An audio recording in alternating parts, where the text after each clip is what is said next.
happening with the pump fake and a one dribble inside to the long two, and he makes it. That's been his game his whole career. But look at him smiling. We go, my bad.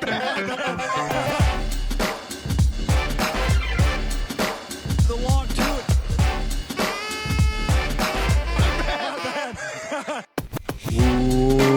Welcome to another episode of The Long Two. I am Pete Rogers. He is Natty Wallach, and we are the least efficient fantasy basketball podcast you'll ever hear, but we get the job done. Man, I have to say, Natty, these weekly podcasts are hard in the NBA because I feel like we're always having to pick between 500 different things to talk about. Like, there was a fucking fight that happened last week, and we're not even really going to touch on it because, I mean, your reactions are all well past what the moment. Yeah, it feels like the Telegram. Like, hey, you guys, let's talk about things that happened a trillion years ago because you're on the other side of the world. But, you know, it's also good to digest this stuff. Like, the fight was incredible when it happened. Have you seen yet, like, what actively caused it? Because I know that they were beefing, obviously, and they've been beefing for a while. But it was like, when you look at the footage, it was just like the ball was down at the other side of the court, and all of a sudden, Cat and Embiid just come falling into screen, punching the living shit out of each other, and Cat gets him in a headlock, and then we know what happens after that. Well, I gotta say, I think this is a long two confirmation because everyone seems pissed. And we were talking the whole time about people being pissed off this year. Like, there's been a lot of, like, contact and, like, chest bumping and people, you know, like, taking offense when they obviously didn't need to. Like, the dude just sort of, like, walked into you and didn't see you. But everyone seems real chippy. And everyone seems pissed to start this season, and I love it. Yeah, totally. I mean, ditto. Like I said, like, the fight as like that night and the next day is incredible because it's just two huge dudes who fucking hate each other, and it's like wrestling, and it's like, hell yeah, man, fucking getting their fight. That's awesome. We both like hockey. Fuck yeah. But the chokehold is troublesome by Ben Simmons. By Ben Simmons. Wait. Peacemaker Ben Simmons. I mean, yeah. I mean, I don't want to be Dr. Pete here, but I'll tell you, chokeholding someone is not how you make peace. But I think Ben Simmons and Kat are friends. So, like, you know, or are they actually? Whatever. We don't even need to touch on that, really. Yeah. The thing that I, in retrospect, had a really big problem with was don't poke people in the eyes, man. Like, I don't know, like, shit happens in a scrum, obviously, but, like, I sort of feel like, you know, if you're poking someone in the eye, and, like, you just really shouldn't do that. It's like it's like in Anchorman where they have the studio fights, and it's like nothing above the shoulders. Yeah, that's the moneymaker. That's, you know, that's exactly. That's no one touches the hair, no one touches the face. So just go for the groin and go for the neck. Right, just like me, this is how I make my living, above the shoulders. Why are you laughing? I'm not. I apologize. But yeah, that was a huge deal, and it's between two of the best players, two guys who might be on the MVP ballot this year, by the way. Yeah. And you know, this is going to play through the NBA like no other sport creates drama but nurtures it to the fact that this is now going to like continue throughout the rest of the season. Like, they were chippy on Instagram and were like sending all kinds of shit back at each other through that. And you know that, like, this is going to come up every single time they play. It's the greatest soap opera on television right now. The NBA, welcome to it. And it's funny because this feels like such a backlash to the everybody's friends of the past, like, 5 to 7 years, really. Like, really since the Heatles, I think. And so many olds were like, this sucks. I want people to fight and hate each other and just play for their teams. Meanwhile, like, all of the employees of the NBA, the players, are like, no, we're colleagues and we all know each other and we've been playing this game for a while and we all, you know, played AAU. And now it sort of seems like the younger players are doing something else. And it's not like Dame Lillard has always sort of been this way. And maybe it's just because Portland, but maybe it's just because he's awesome, where he's like, yo, no one respects me and fuck all of you. And I'm incredible.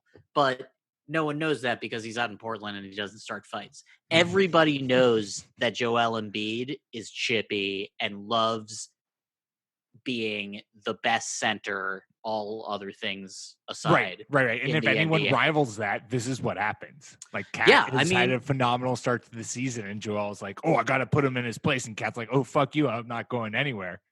I do sort of feel like that's one of the reasons that Anthony Davis doesn't want to go to center, is because I'm not a target for Embiid yet, but Embiid targets every other talented center. I mean, if you get Embiid's attention, it is kind of a compliment. Like people say that he's in Drummond's head, but the reason that he targets Drum is because he knows how good he is. Like, this is a competitor for good spin there, Pistons fan. Good spin there. Thank you very much. And Drum's better than Embiid. I know everybody knows that already. 320 games in a row. Hasn't been done in a while. Thank you very much. Thank you very much. Also, fights are cool, but as you know, every grandmother has said for forever, it's fun until somebody loses an eye. And that's totally true. If the fight had resulted in one of them being injured rather than just suspended for 2 games, then everyone would feel differently. Yeah. You know, like, let's say Embiid was out for like an extended period of time, just by happenstance, because when you get in a fight, shit happens. Right. Like, everyone would be furious. Right. And the NBA would certainly be approaching it a lot differently. You know what I mean? Like, I feel like my God, they would come out with a very hard stance and be like, the suspension would reflect it.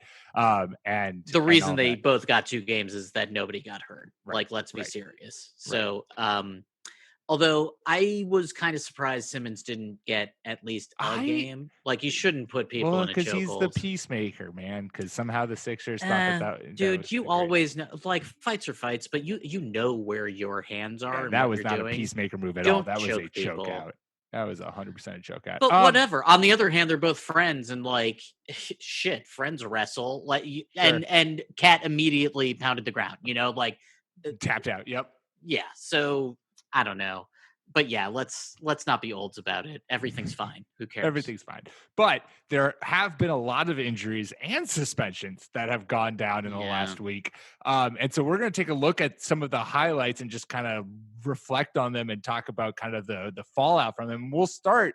We already talked last week about the Warriors coming off to a terrible start, and now things have just gotten absolutely worse for them. It's completely fallen off the rails. Steph is out with a broken hand for 3 months, and Draymond's banged up and out for a couple of days.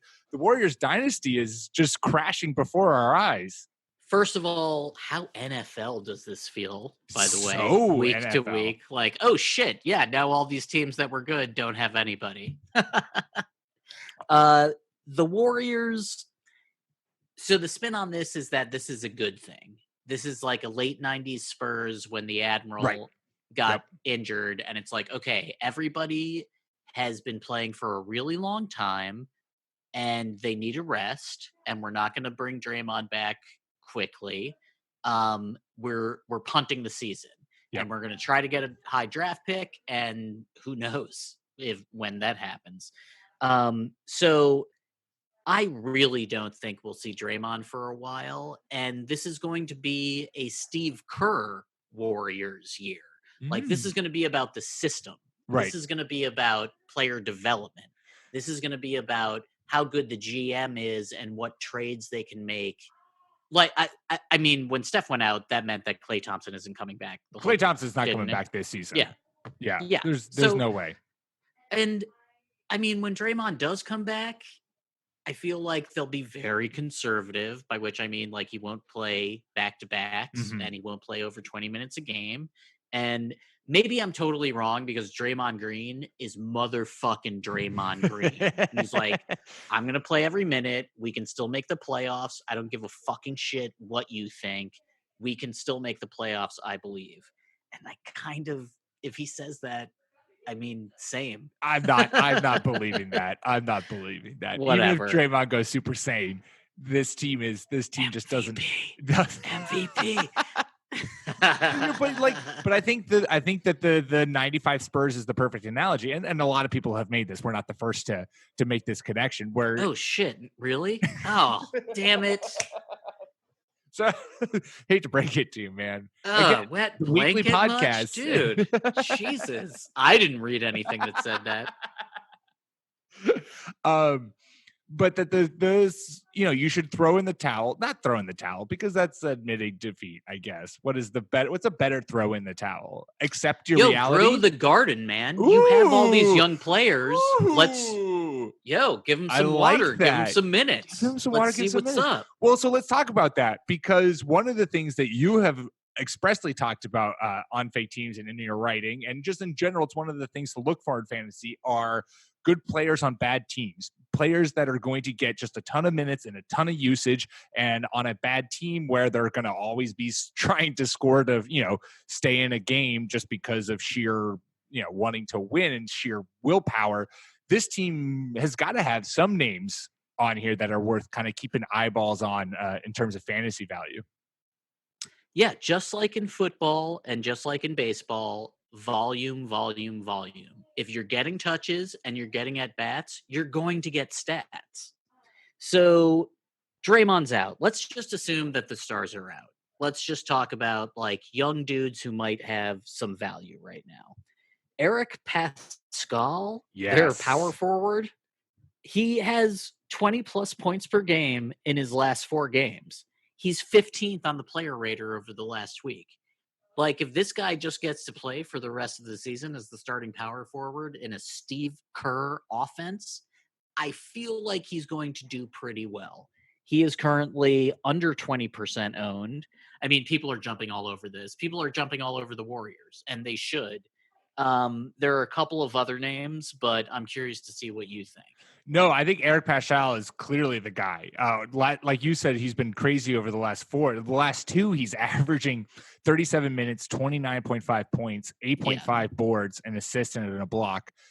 You like you said, he's 19.5% rostered on ESPN, and he seems to be the guy who's thriving in that, or at least the name that's sticking out. You would love to see D'Angelo Russell do something, but he's been also kind of battling with injuries. He's been day to day. Yeah. But I don't think we can hate on him yet. No. And I wouldn't expect him not to do things. I kind of think that the Warriors, if they go full rebuild, full tending the garden, then they're going to give him a shit ton of usage and a ton of playing time to bump his trade value and then ship him off to, I don't know, the Timberwolves for as much as they can possibly get. Dude, I mean, I don't know if a trade could work with the Lakers, but just the very idea of Dwight and DAR getting back to let us rebuild the Lakers teams of old. Oh, hell yes, that's what I want to see. But yeah, this year is, I mean, it's sort of funny. Like, LeBron got a pass for last year. He got injured, first time in his career, seriously. And the Lakers were a catastrophe. And now the Warriors sort of get to do the same thing where it's like, yo, man, injuries happen. Like, we had 5 straight finals. We're one of the best teams of all time. We were healthy for a lot of it. And when we weren't healthy, we lost. And now everybody's hurt or is hurt and in Brooklyn. So why not see what you have? Like, there's nothing else to do. Salvatore Ambulando, fucking let's solve it by walking. What do you have on your team? Who's actually playing for you? And 2 University of Michigan Go Blue Wolverines, Glenn Robinson III and Jordan Poole, they're starting for the Golden State Warriors now. Both of them are under 10% owned. Jordan Poole is under 2% owned. Glenn Robinson III, GR3, he's averaging 10.5. He's 62nd over the past week on ESPN's basic player rater. Jordan Poole, and these are both wing players, he's averaged 12, 2, and 2 with 2 3-pointers made over the last 7 days. That's basically Dion Waiters' line from last year. And only 35 players are averaged that last year. So these are guys who are going to get volume. the Golden State Warriors are now going to be maybe one of the worst teams in the NBA, unless Draymond comes back and just runs the show. And you have to target guys who are getting shots. Like, you need to find the guys who are getting water, minutes, and shots. And the like, aside from D'Angelo Russell, who else is on this team? Like, you need to be able to play. And these guys are also auditioning for the rest of the league. They're saying, like, here I am. This is what I can do with starter minutes. I know next year is going to be different. I mean, it's almost like a, contract year for these guys. Like, this is the best chance they're going to get, these young dudes. Yeah, and I think that you're also going to get just a general sense. I think that these are all names that you can watch and not have to worry too much about like rushing to add them to your fantasy team, because like you said, stream the shit out of this team. Yes, because these are all guys who are right now like under 20% owned. I think Eric Pascal is going to clearly get a big spike because he had a huge national game. But especially when they announced that Draymond's out longer than right, exactly. So he is someone I would definitely, if you want to, if you had Draymond, or if you want to if you need help at power forward, he's a name that I would certainly look at.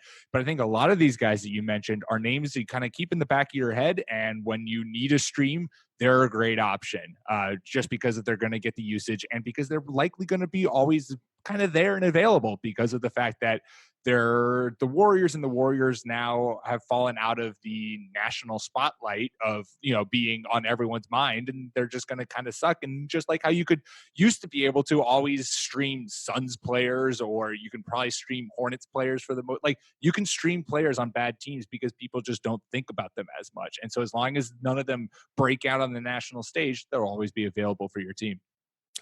Yeah, when you're doing this, you should really ignore the ratios. Like, if you're just playing dudes from game to game, then the field goal percentage and 3-point percentage matters less than the amount of shots that they're averaging.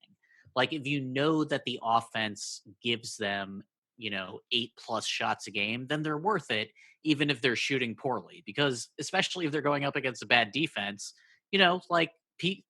but all three of the people that we've talked about have had 20-point games this year. So you're getting young, bad players on a bad team, and you have to assume that the ratios won't be your friend. But the nights that they are, then you win bigger than you would have otherwise. Exactly. Another thing to talk about, because we've now seen a couple suspensions go down for the same reason. And so a team that was off to a hot start, the Atlanta Hawks, now get kind of smacked. John Collins got suspended today with Tuesday. One of your boys. One of my super boys. He was on my fantasy team, and now it's crushing, violating the NBA's anti-drug policy. And this is the third we've seen. DeAndre Ayton also got a 25-game suspension, and it seems like the league's cracking down on this. But this is a huge blow for both the Hawks, obviously, and for fantasy in general, because Collins was having a hell of a start to the season. Oh, he's great. Yeah, he's fantastic, and he's such a good tandem with Trae. Like, that team revolves around those two, and it sucks that we won't be able to see it for a while. I don't really know what to say about the drug policy and the testing. I don't know what these things are. I tend to feel in pro sports that if a doctor prescribes it for you to heal, I have a hard time finding that is then in violation to the league, or the league needs to kind of maybe reconsider what they have as on their ban list. Like, if it's not hurting you and it's not making you, expand the size of your head, like Barry Bot, like if it's not changing your body, it's just helping you heal faster, then I don't really know what the moral argument about, like, don't you want them to heal faster and get back? Like, it's their job.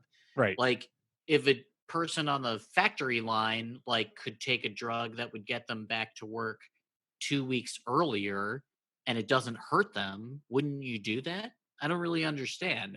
There's some kind of like purity thing in sports, some kind of that. It's all over the place. But it is they lag like at least 5 years behind all of the science, it feels like.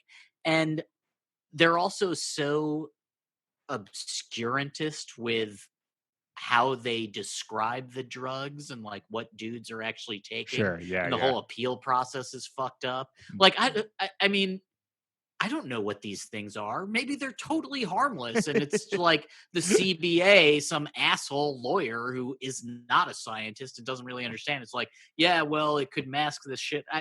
I don't know. All of this stuff I'm very skeptical of, but rules are rules. It sucks that these guys don't get paid, first of all, and they're going to miss 25 games. Um, the Hawks are in an interesting position because a lot of people wanted them to make the playoffs, but I don't know that they're expecting it. No, and it So, might not be the worst thing for them to yeah, kind of give them another year to get everything yeah, right before they make that playoff push. agree. And while John Collins is out, the team is going to have to make some really weird lineup decisions. Like you could just put Jabari Barker in there right now, and he's 13.9% owned, and he's been doing pretty well. Like he's Don't you looked dare as besmirch Jabari Parker, because Jabari Parker, I got him whatever. on my fantasy team to now replace John Collins, and he's going to do it, baby. 55% from the floor, 39% from three. Just added him onto my roster, and I'm running with it. Well, I'm going to say this because I look like him, but just as Indiana Jones said, I've heard this bedtime story before. He play, like I've watched Jabari. I'm a Pistons fan, but he does look good and he's young. And this team, like, I don't even know if they give a shit about defense. So, like, maybe his fit on offense is actually great because if the team doesn't care about defense, then Jabari's at home. Right, he's going to thrive. I mean, why would Yeah. you care about defense? Why not just be like, screw it, we're just going to take the Rockets method. We're just going to outscore our opponent because Trae Young can drain threes for days, and we've got a bunch of offensive pieces that he can dish in. We can run with any team.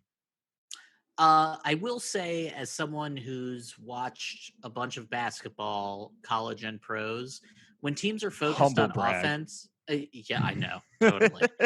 I'm a doctor. I don't know if you know that, but I do feel like when teams are so focused on offense that they uh, just don't really pay attention on defense, it does sort of lead to mistakes when Sure. games, like technical fouls or just making stupid decisions because all of a sudden you haven't been playing defense and you need to. And this is like late season and playoff stuff. Like it doesn't really apply to fantasy. But you've seen it with the Houston Rockets. Like when their offense doesn't work and all of a sudden they realize, oh shit, our best player can't play defense, it really hurts you in a 7-game series. Right. Well, they're a team that is just built to either get to the foul line or hit threes, and if those don't happen, they don't shoot the long two. Yeah, which dude. I mean, 27 attempted threes, and they couldn't do let's it. emphasize our namesake here. I mean, and they don't have Carmelo Anthony to push around anymore, do they? No, they sure don't. God damn, and he hasn't been signed by anyone. I really want him to play basketball this year. Whatever. I'm sure he will. There's no way that he's going to sign on at the, I don't know, Houston could do back it. half. Or oh my not God. Houston, Atlanta. Sorry, I didn't mean to say Houston. Saucy. I like that. Yo, if you don't care about defense, Carmelo's at home Carmelo's too. your What guy. a great house party this is turning into. No one's playing defense. I am here for this. If Carmelo signs with the Hawks, I'm dropping Jabari Parker and adding Carmelo right away. Oh, sure. But I actually, having said that, someone who does need to play defense better is Cam Reddish because his shot is not falling. And if you're not going to try on defense, then you're going to start losing minutes pretty readily. The problem with the Hawks is that everybody's young and they have expectations, which is the opposite of the Warriors, which we were just talking about. Everybody's young and they don't care. They're not going anywhere. But like the Hawks would love to make the playoffs. The Hawks would love to be able to announce, yeah, our plan worked. We were I mean, right. I think the Warriors had expectations, but they've been hit with so many injuries that those Oh, expectations yeah. are falling to the floor. Yeah. And I wonder if I wonder if the Hawks can't justify. I mean, I'm not saying this from a player perspective. Like the players are going to want to be in the playoffs, right? You're not going to not strive for that. But I wonder if this suspension kind of sets that timetable back, and if that ultimately will help them. I would caution against that just because you have a young, cheap team and you could make Sure, moves. sure. And I, like the player did this on your time, like you're not to blame, but like you are in charge. So the team gets penalized by missing John Collins. They're not fined, I don't think. But this is their roster construction is a little suspect now because it's like, okay, we don't really have a defensive backup for John Collins. That's kind of a problem. Yeah, that's a poor construction because you're not relying on Alex Len to give you anything on the defensive end. Right. But it's also understandable because you have two rookies and the team is young anyway. You're just sort of in a weird position. Maybe the expectations were a year ahead of where they should have been. But, if Trae Young is just going to be this good, then maybe none of the rest of it matters, Like maybe Yeah. they'll just be a 7th or 8th seed because it's the East and because Trae Young is absolutely fucking amazing. Yeah. Like I don't have the games on right now. Is he playing tonight? Let's see. I haven't looked at. I just saw that the Celtics beat the Cavs by like 3. Oh, what a win! Good job, buddy. No, what's exciting is the fact that Gordon Hayward went for 39, 8, and 7. Really? Gordon Hayward is against back, an actual NBA team. Gordon Hayward that's adorable. is back, motherfuckers. Get hyped. He beat a mid-Ohio team. Good job. Hey, man. You know how long Celtics fans have been waiting to see Utah Gordon Hayward show up in Boston? Give me a break, finally got it. It's coming. Poor Boston. Let's talk about your broken ass team right now. How dare you? Talk to me about Blake and Reggie Jackson, who are both still missing time, haven't played that much this season. And the Pistons, they've had a pretty solid rotation in replace of them. Obviously, we know that you're a big fan of Luke Kennard's breakout year. So talk to me about this team and kind of players who maybe are guys you can add in fantasy or guys you can keep eyes on because of the fact of the role that they might be stepping into with these guys missing time. So Derrick Rose, who has gotten MVP chance this year so far, is also out. The Pistons rotation is not in flux, though, because Bruce Brown, who is supposed to be a shooting guard, has been starting at point guard and has been incredible. By the way, he's 0.8% owned. He's 73rd on the player rater over the last week, which is when he's been starting. He has 7 assists 2 games in a row. 22 points and 14 points are what he scored over those 2 games. He also has 2 steals in those 2 games. He's a guy whose defense was known. He's a good perimeter defender. And now that he's starting at point guard, if he can keep the turnovers down, he looks like a keeper. Like he's been really, really good. Interesting. Saucy. Which is sad because Derrick Rose has been looking really, really good. I mean, whatever. He'll always be a bull to me. How are you a Pistons fan and you are not excited the fact that Derrick Rose is putting up 25 for you guys? Okay. First of all, if you're a real Pistons fan, you kind of don't like this. Like, almost anything's better than Rjax being sort of injured.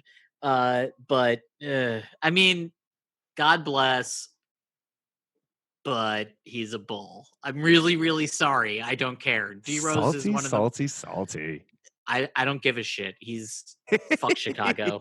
Fuck those Bulls. God damn. Yo, I am just still happy. remember that 7-game series against you guys in the playoffs that like every game was overtime, and it's still sort of one of the best playoff series I've ever seen. That was a great And I think game. it was like the first or second round. Like it wasn't even the conference finals. Yeah. I have to say, I know I don't have maybe the checkered history. I am very happy to see Derrick Rose. Like, I mean, now he's injured, of course, because it's Derrick Rose. Yeah. But I always like seeing Derrick Rose play basketball and have explosiveness still in his knees. It's always encouraging. He's a dude that moves like nobody else in the NBA. It is freakish. Yeah, like the only other dude I think that gets to the bucket in sort of a similar way is De'Aaron Fox. And interesting. There's just some sort of preternatural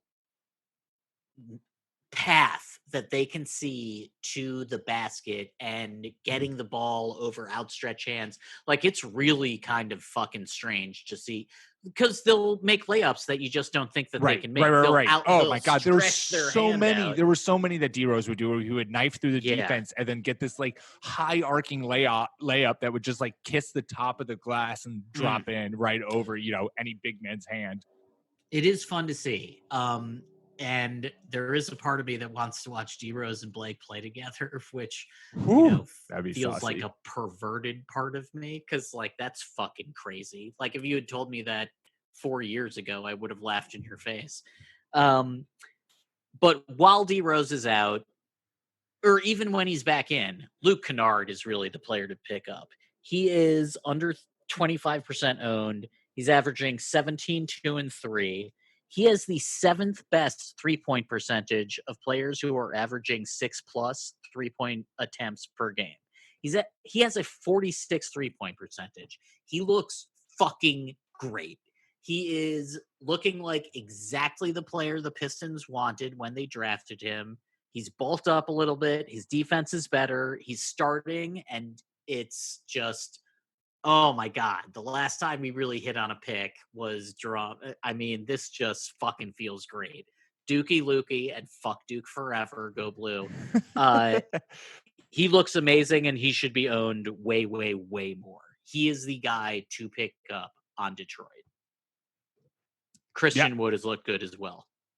Yeah, actually, we had a listener at Ande the engineer who asked us if would you drop Derrick Rose for Luke Kennard, and I had said I responded to him saying maybe hold on D Rose and watch, because I'm always of the mindset that if someone's under 20 or what is Kennard at right now? 35? He's 24.6. If you're like under 30% ownership, I feel like you have a little bit of leeway to kind of see how things continue to play out. But clearly you would probably give that a ringing endorsement. Again, though, I'm totally biased. Like, fuck Derrick Rose forever. Fuck the Bulls. Fuck everybody but the Pistons. Obviously, you keep Luke Kennard, but give me Dr. Natty's perspective. Okay, here's the thing. Point guard isn't spectacular right now, and until Kennard might get point guard eligibility later this season, but if you need a point guard, then D Rose has been spectacular. And it doesn't matter if he starts or comes off the bench. He's looked great. So if you need a fucking 1, then take the dude who's a 1. But if all you need is a guard, I would and if you're in a dynasty league, I would absolutely choose Kennard over Rose. Yeah, I mean, if you're in a redraft league, yes, then I might edge towards Rose just because Arjax, who knows when he's going to be back. And even if he does come back, if Derrick Rose is playing well, he might not be Arjax might not be the starter. Yeah, no, you're entirely right. If it's a dynasty league, then clearly Kennard is the play. All right, let's 23 years old. Right. All right, before we go on to some more injury news to tackle, let's take a quick ad break. Let's touch on one other big thing that we probably should have talked about them in last week's Big Surprises podcast. But damn, the Knicks have been bad to start the year, which I guess it shouldn't be a surprise given their history. But they were a team that last year exceeded expectations, and everyone thought that they could, flirt with the playoffs again this year. But things have obviously not been great for them, and a lot of that probably is tied to Marvin Bagley Jr. being injured. I'm not complaining because it's put a lot on De'Aaron Fox's plate, who's on my team. So I like his increase in touches and minutes. But Yeah. I would enjoy obviously a fully rostered, fully healthy Kings team. The guy who though this has been helping is Bogdan Bogdanovic, who I think he's 13% rostered, but he's fourth in field goal attempts on that team, and he's shooting well below his career averages. He's shooting 31% right now from the floor when he shot 43% in his career. So I think he's a huge candidate for positive regression as long as he's getting that increase in minutes and that increase in field goal attempts, that I think eventually that shooting is going to match what he's shot in his career, which means his points is going to come up and he's going to start getting you better production. And so I think he's definitely a guy who is one to keep eyes on and to think about rostering if you're needing in that position, given the Bagley injury. Dude, he's fifth in shot attempts on Sacramento. Yeah, and if you take Bagley's one game out, he's fourth. Yeah, exactly. So he's one of the only guys on that team that's actually, I mean, he's not shooting well right now, but you know that he can. Everybody is sort of having a problem on that team, except for Nemanja Bjelica, who is looking fucking fantastic. And his last 4 games, okay, so Bagley being out sucks, obviously. He and Fox looked like a great tandem, and everybody had high hopes for this team. They've had a rough start, but that's mainly because I think the guards aren't shooting well, and they'll positively regress. Maybe Fox has too big of a load right now. Also, they have a new coach, and for a young team, changing coaches is rough. But there are dudes on this team that are producing. Bjelica, the power forward, is 10 plus points per game, 1 steal per game, 4 plus rebounds, and 2.5 3-pointers made over the last 4 games. He's 67th on the player rater over the last 7 days. Rashawn Holmes, who's starting at center, is averaging 11 and 6 with a block per game. Like, these are guys who are getting minutes and they're delivering. I don't know if you need to keep them on your roster. I have Bjelica. I'm sorry. Nemanja. I'm just going to call him by his first name. I have him on my roster. He's a dude that is producing. And in the early season, when you have a bunch of injuries, that's all you care about.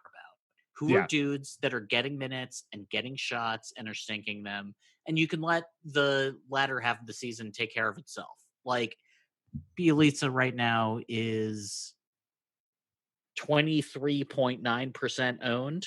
I mean, he's giving you 2.5 3-pointers per game. Not a lot of dudes are actually doing that, unfortunately.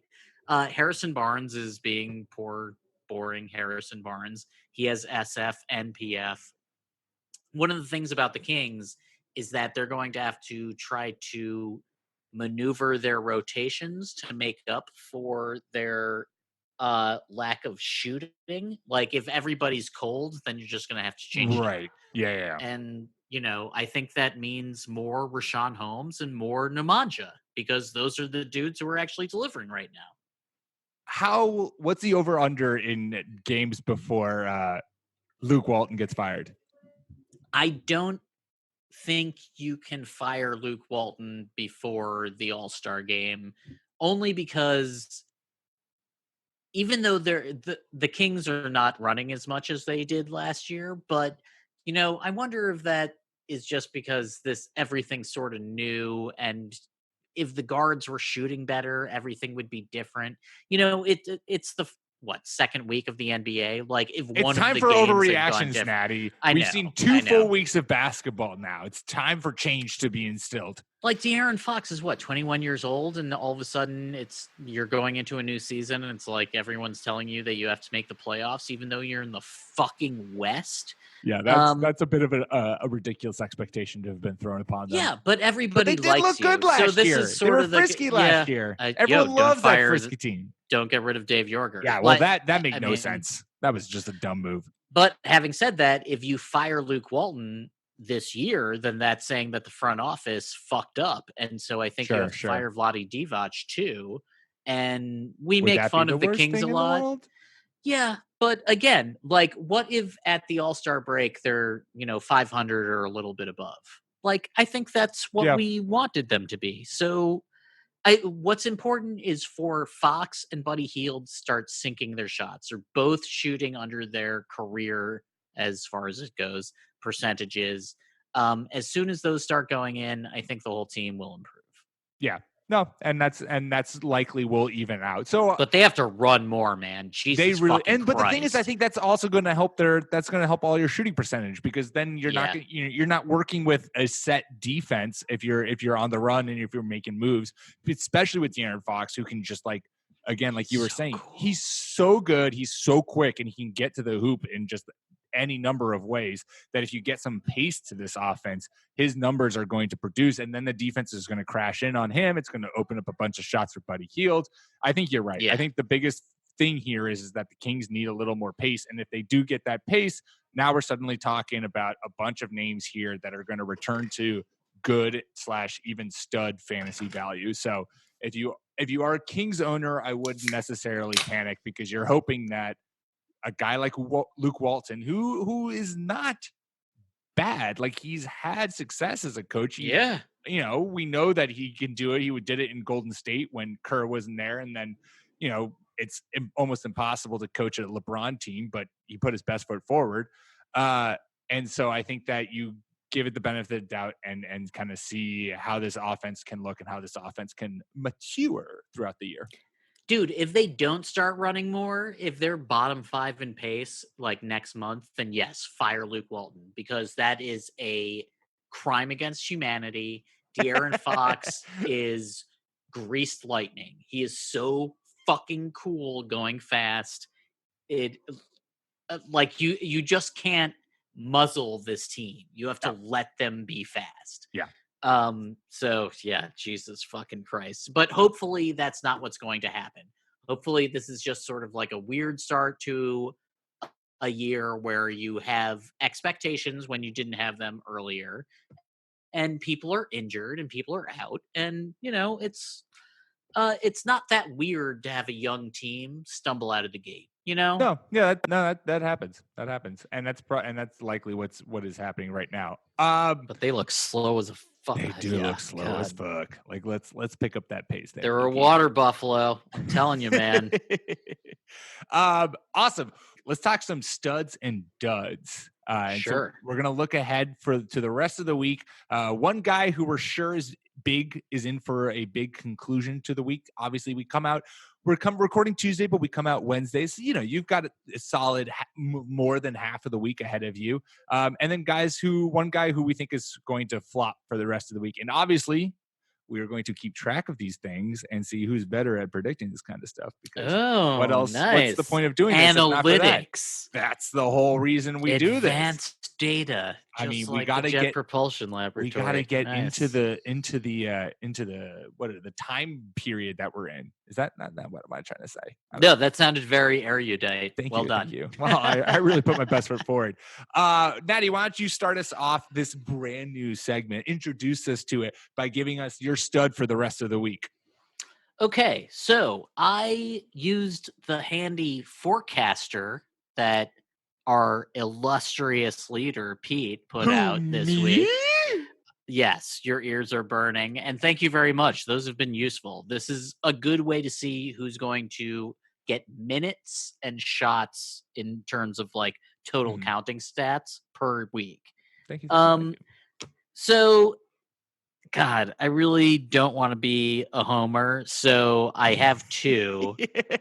And it's not really even being a homer. Okay.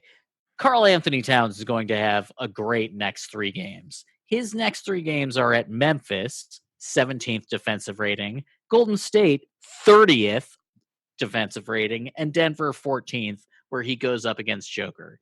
He is the only player in the NBA, Big Cat, Karl Anthony Towns, who's averaging 4+ 3-pointers made this season. He is second in 3-point percentage of players who average 6+ 3-pointers a game. He is so fucking good, and Joel Embiid is scared, and that's why he started that fight. Cat's going to have a great week. My homer pick is RJ Barrett for the Knicks. Even though I'm not a Knicks fan, go Pistons. I live in New York. The reason I'm going to say this is because his next 3 games are against the Pistons, 25th defensive rating, the Mavericks, 20th defensive rating, and the Cavs, 23rd. Like, that's pretty nice next 3 games. And he's all like, RJ's averaging 18, 6, and 3. Only 14 other players are doing that. So, he's definitely going to get his volume this week. And I love the Knicks matchup so much that my stud is also a Knick. Julius Randle had a rough week last week against the Celtics and Kings, but like you said, Pistons, Mavericks, Cavaliers. Pistons and Mavericks are both top 6 in points allowed to opposing power forwards, and the Mavs. Shut up. Yeah, get hyped. And the Cavs are tough on scoring and boards, but they've given up the 3rd most assists to the position, which is something that Randall has been doing more and more for the Knicks. Yeah, he's averaging a career high in assists. Love it. And so I think that I guess we're buying the Knicks this rest of the week. So those are 2 guys. Yeah. RJ Barrett and Julius Randle. They're great matchups, and they're both talented enough and are going to they're the focal points of the Knicks to the point where they're going to be able to take full advantage of these matchups. And speaking of the Cavs, Kevin Love is averaging 19+ points per game, 15+ rebounds, 4+ assists, and a steal per game with 2.8 3-pointers made. His next 3 games are Boston, DC, and the Knicks. Remember when we were talking about how Kevin Love should be on everyone's fantasy team in the offseason? Yeah. Good thing you all listened to us. He's looking good. And you like that team. There's like 3 players. I do like that team too. I kind of like that team. They are a bad team, like their but front court. They make shit happen. Though Dude, I did Tristan drop Thompson, Larry Nance. That's fine because it's crowded. They have a crowded front court. But Tristan Thompson has been getting you double doubles with regularity, with ease. Yeah. I'm here for it. Can I say something? Oh, of course. Just a Boston thing real quick. It's kind of weird that you guys almost can't trade for Kevin Love.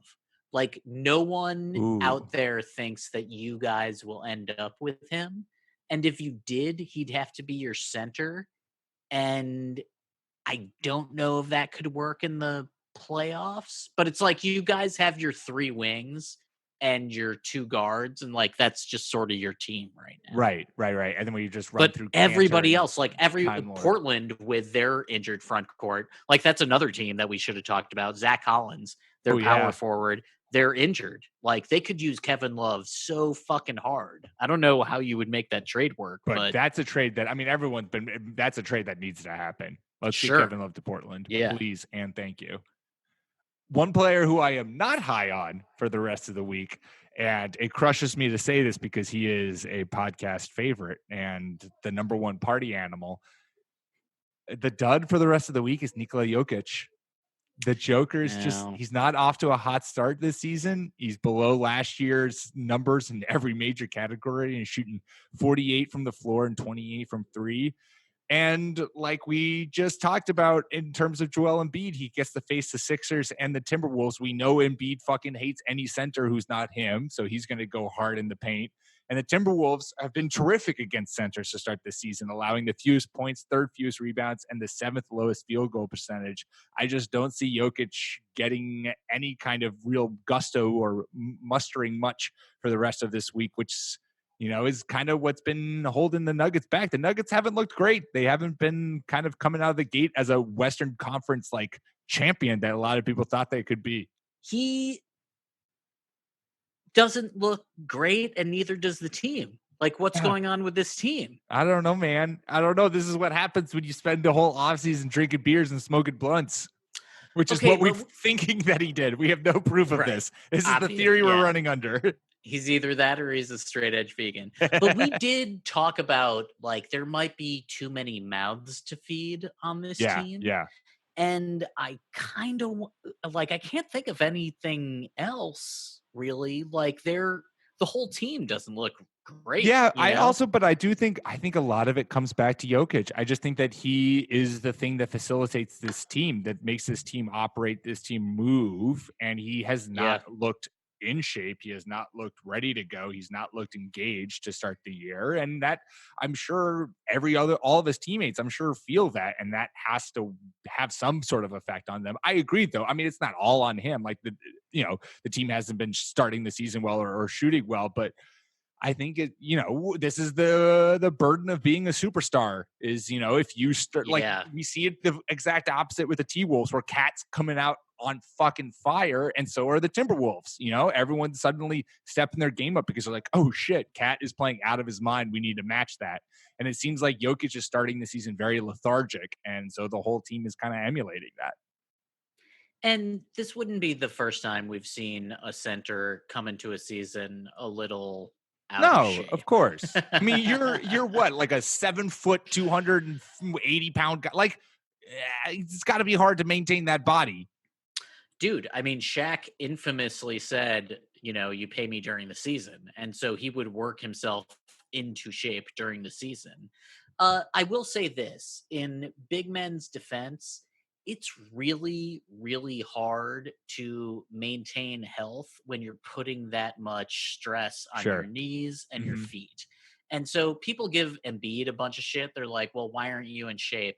And it's like, he can't run if his fucking feet hurt, like there's only so much exercise you can do to stay trim when you can't ambulate, servitor ambulando, just like I said earlier. Like, if you can't walk around, if you can't run, there's only so much you can do. So feet are incredibly important for big men. When they start to go, everything else follows. And Jokic, I mean, it doesn't look like he's hurt. It just sort of looks like he's fat and slow. I wonder if maybe it's more like mental, like everyone was like, oh, Denver should be the number 1 seed, especially because Golden State is injured, because they looked so good last year. Yeah. Well, I mean, so maybe people this are just is just shooing a them weight into it of expectations, They're still a young team. Like, this might just be like it might be heavy, to use an 80s term. Who's your dud for the rest of the week?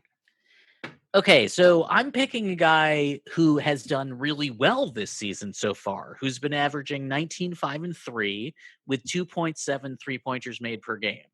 That man's name is Chris Middleton on the Milwaukee Bucks. The reason I'm saying he's going to be a dud this week is because the next 3 games for him are against the Clippers, who are 16th in defensive rating, or 10th, sorry. The Jazz, who are 2nd, and Oklahoma City, who are 3rd.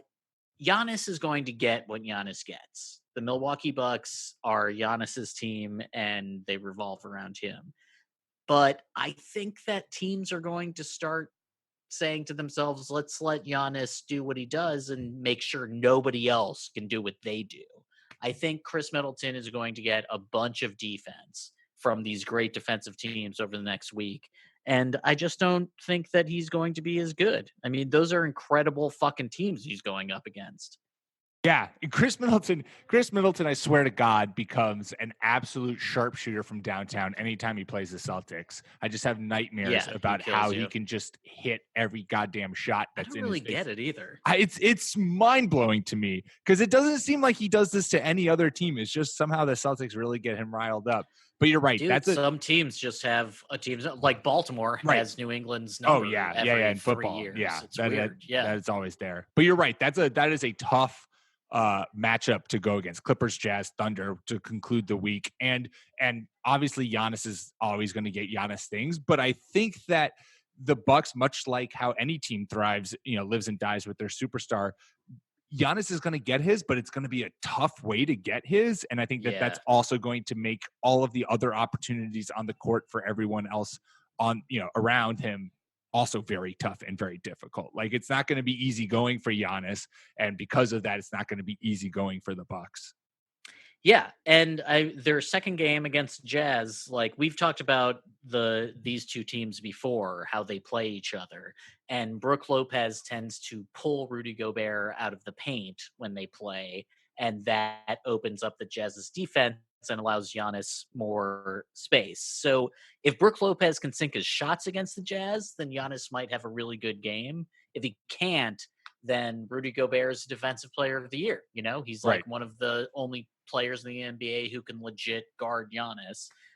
Well, maybe not legit, but he can put up a good try. He can do the wall, and he's big enough that it's very difficult for Giannis to attack the paint as easily as he does with other teams. And that's why Giannis has got to build that 3-point shot, because then you can draw everyone out along that perimeter and get them out of the way.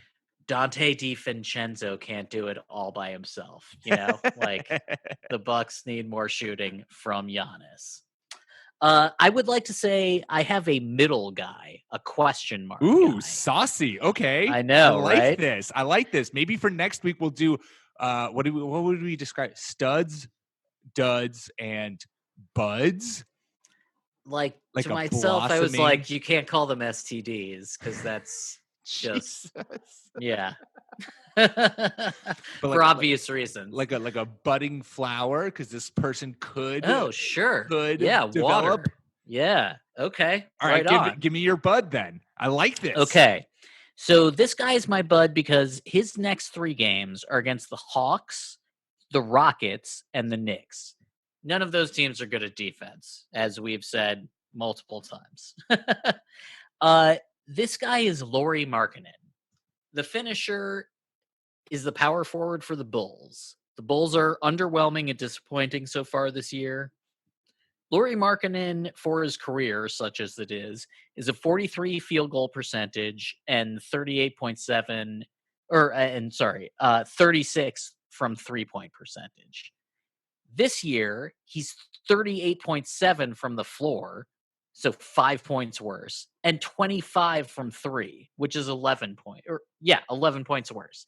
Like, he's not sinking shots. We sort of talked about this before the preseason. Maybe he's not going to be as big of a scorer as we all hoped he was. He looks bad. The whole Bulls look bad. I don't get it. The Bulls are taking it to LA right now, but yeah, they have not looked good this year.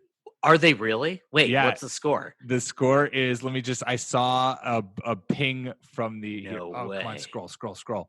It is 96-93 with 8 minutes left, Lakers up. Okay. Well, I mean, the Lakers are going to win it. I think it looks like without knowing this, it looks like the Bulls had a 15-point lead and they have let it disappear. Yeah. Well, oh my God, Coach Jim Boylan isn't this super genius that everybody said he was before the season. Maybe he's just a dude that yells. I know. Literally, I'm scrolling through Twitter right now, and there is a tweet that just popped up. Jim Boylan is a fucking dumbass. So I think your point stands. Having said that, someone is tweeting that every minute of the day about somebody. So whatever. The Bulls don't look good right now, and I wonder if it's just sort of shaking off rust.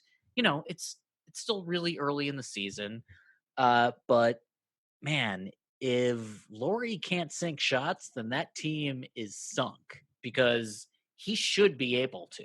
And he's like basically their best shooter.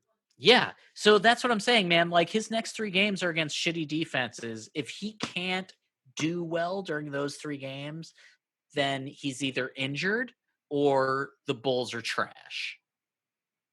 I like it. That's I like why he's my question mark. Bud segment. I like it. Yeah, let's go. Let's do this. Because hopefully he's great. Because when he's on point, he's cool. Like, he just looks like, Dirk North. And even though I hate the Bulls, I do kind of want that team to do well, because I do like their starting 5. Yeah, it's saucy, man. It's saucy. Plus, you want to have teams that you hate be good, so that games that you play against them mean something. You know? No, you don't. No. Yes, you do. Yes, you do. No. Everybody Yes, you loses do. with the Pistons. No. I don't care Yes, what it you do. looks like. Okay, fine. God damn it. Can I I say got one you. more thing? Of course. PJ Washington is Oh. 35% owned. Need to He's fix that right the fuck now. Yeah, he's currently 72nd on the player rater. Jason Tatum is 73rd. PJ Washington is good. Fuck yeah, the long two said so before anybody else. You damn right we did. And with that, we will sign off for the week. Make sure to subscribe wherever you get your podcasts on iTunes, Spotify, Stitcher, whole 9 yards. We are there. Follow us on Twitter at The Long Two Podcast. We'd love to interact with you. Let us know who your studs and duds and buds are for the rest of this week. Nice. We will be back at you next week. Natty, until then, have a good week. Have a great week, man. Don't get into any fights unless they're super cool. Unless I can be the peacemaker and choke someone out.